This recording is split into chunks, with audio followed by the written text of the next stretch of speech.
Dr. Eric Mandel, thank you so much for joining us on this special edition of Eye for Iran. It's a pleasure to be here, and we are at one of the most pivotal days, maybe in Middle East history, certainly in the last 100 years, and certainly the last 46 years, if you were an Iranian. What do you make of everything? I mean, what a night. I don't think anybody really slept. Well, I guess let's just take a step back. There is an amazing strategic opportunity here. Iran is at its weakest in its 46 years. Iran, I should say, the Islamic Republic, not obviously the civilization of Iran, but the Islamic Republic is at its weakest point in 46 years. And that includes during the 80s, during the Iran-Iraq war, where really Iran was destabilized. And you have a unique opportunity here where you've had ongoing internal dissent, economic collapse, loss of the proxies and the potency of the proxies, combined with this surprise attack, which just in the symbolism alone makes Iran, the regime, look much more vulnerable. Maybe there's some analogy. People thought the Assad regime, granted, there's no real comparison, was much stronger than it was, and then you saw in just days it collapsed. Is it possible that the Iranian regime is that weak? We know they're as brutal as the Assad regime, what they do to their own people. But I think this is a unique, profound strategic opportunity. And the big question is, what will President Trump do? Not what the Israelis will do. What will the president do with what Israel has handed to them? Will he use it as leverage to create a diplomatic deal and leave the Iranian regime in power?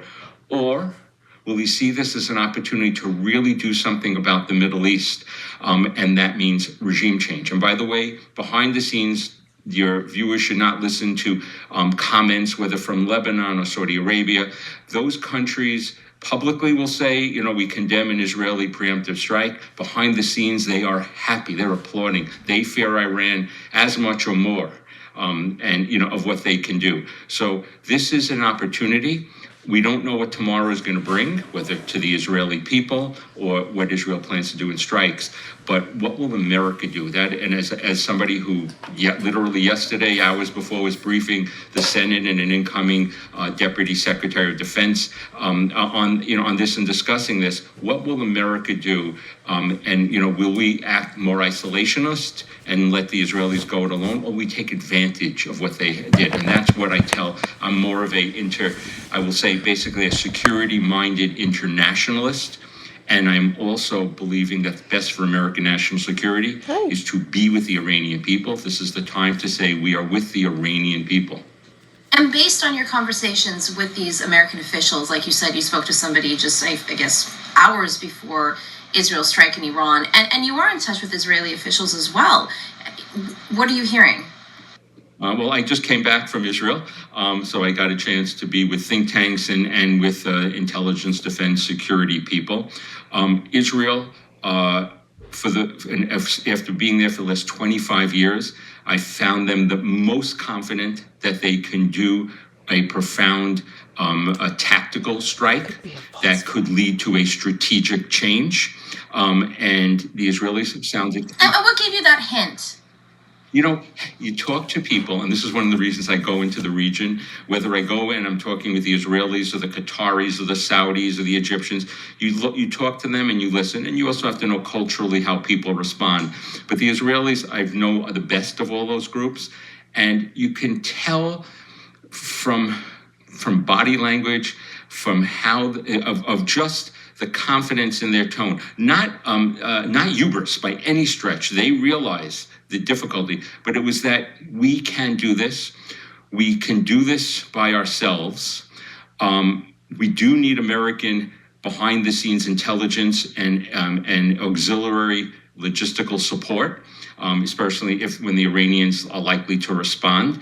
But we can do this. The question really was, if it was not, at least as of now, less than 24 hours in, considered an amazing success, how would America still be standing strong with Israel? And was this all coordinated? The president now is claiming that this was day 61. He said, you have 60 days, Iran, to get in line and make a nuclear deal. And now he's saying, this was 61. We told you had 60 days. And even though he supposedly told Israel that we don't want you to strike while negotiations were going on, in fact, there was one coming up in Oman in a few days, was this a great ruse? Or are we Americans just taking advantage of Israel doing what it needed to do for its existential interests? Weeks prior to this, we had been reporting at Iran International, all major outlets, that there were apparent tensions between President Trump and Prime Minister Benjamin Netanyahu. Was that all a show then? I don't think it was all a show. I think the president was getting two different levels of advice. Just if you look back to make it stark, in the first administration, he had people like Mike Pompeo and Vice President Pence who would be applauding this action publicly right away and would have been advocating for it. Today, the president, if you would have looked at what our intelligence chief, Tulsi Gabbard, had done a video last week that was basically warning of an apocalypse of the if Israel, the implication was if Israel attacked Iran, that it would be irresponsible, and you could have Hiroshima and all these kind of things. So who is in the president's ear at any given time? It was the Tucker Carlson wing of isolationism. He in particular has tremendous seemingly animosity against Israel, and really was seemed to be wanted to appease and seemed to be defending Iran more than anything else. Or was it maybe Marco Rubio? Marco Rubio, I had many relations with many of his foreign policy people over many years. And, basically the Marco Rubio that I knew back then and his team would be happy this is going on. Although his initial statement, because he works at the pleasure of the president, was we had nothing to do with it. Is that true or not? I think time will tell. Does it matter at this point of time? The real question here is, in the next phase, is Iran, and I think Iranians are still pretty smart, but even though the command structure has been tremendously weakened, will Iran strike American assets? If Iranian assets are struck, then America could retaliate. And would the president make a phone call to Diego Garcia, where our B-2 bombers with the massive ordinances are, and attack the one place that hasn't been attacked, as we know, which is the deeply buried enrichment facility in Fordo? Should the Western world then be on high alert for potential sleeper cells? There is no doubt there are sleeper cells throughout the world for Iran. And I think certainly Jewish targets in the Jewish diaspora should be on high alert.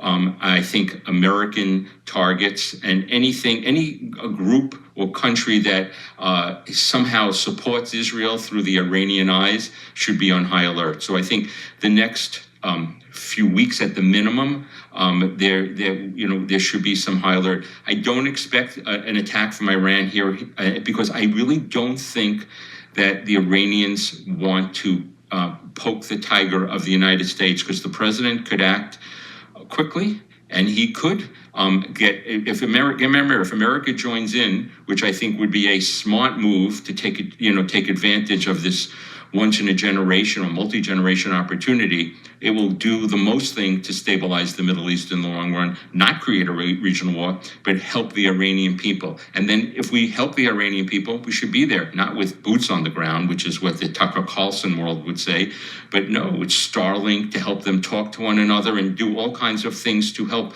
both the Persians and the 45% non-Persian minorities that have had their human rights so abused by this authoritarian regime and again, the Iranian people, I believe, would be the most pro-Western people other than the Israelis, if only given the chance. And how would that help American national security interests? And the message around the world would be to the Chinese: we stand with our allies.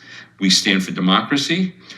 This reverberates this is not just, things don't stay in the Middle East. So this is also a time for the United States to show strength. I was just reading that there are reports that Israel tricked the top commander of Iran's Air Force into a meeting and then kept him there in order to eliminate him. Based on what you know of Mossad's operations, I know that you were part of the book Target Tehran as well that goes into detail about all of that. What do you know of Mossad's operations in Iran? Without giving away anything, obviously, but just how they operate in a very general terms. Listen, they have a Iranian populace that wants to work with them. Now, from the Iranian regime, even if it wasn't true, the Iranian regime believes Mossad is everywhere and has penetrated everything. And all of a sudden, that makes even people who are loyal look suspicious, which makes them be on the defensive. So that alone, because when you look up at the history of it, Israel has had to do over time, like how did it get all those years ago the Sputnik virus in when Fordo was just found? There had to be spies within Iran. So Mossad and probably other intelligence services, but mainly Mossad is probably involved deeply in Iran for a very long time, because you have very unlike, and because I try to keep these things, but we know what's going on, very unlike the Palestinian population that doesn't really want to work with the Israelis or is fearful. The Iranian people may be very fearful. They don't want to be in prison or have their families threatened or killed. That the Iranian people want to be free. They want to make their choice. We don't want to impose anything there. We should be making that. We want the Iranian people, and we'll take our chances of whatever they want. So is Mossad there? It's hard not to believe. Are they there deeply penetrated? Absolutely. I wouldn't say any more than that. But I don't think anybody believes anything less than that. And what's really astonishing is if you look at the aftermath and the photos, you can see that a lot of the, penthouses of these Tehran towers have been taken out. So they obviously know where these men are living. I mean, what do you think about that? And how precise their hits were? Smaller enemy, because they underestimated. Here, Israel has never underestimated both Hezbollah, its major proxy, and certainly did not underestimate the head of the octopus here as the primary existential threat, and has put in the resources and the time to know what's going on. And so that just shows the amazing Israeli intelligence of Iran, and how much, I think it says, that the Iranian people were helpful. This is not purely Israelis. This is Iranians who want to break free, whether ones, I'm talking about ones within the country would have to be the ones, doing this. We're not talking about, obviously, a diaspora that, would like it to change, an Iranian diaspora, but we're talking about within the country, there are many, many people. And, granted, in an authoritarian regime, you never know exactly what the percentage is against the regime, but I think it's a safe bet to believe that 70%, the vast majority of Iranians want this regime to go away. Well, thank you so much. That's Dr. Eric Mandel, and I'm sure we'll be checking in with you in the coming days. There's definitely more to come. Right, and I wish the Iranian people, both in the diaspora and in Iran, strength and hope. And that America, that we could be open friends again for our national security interests. And so thank you for everything that you do.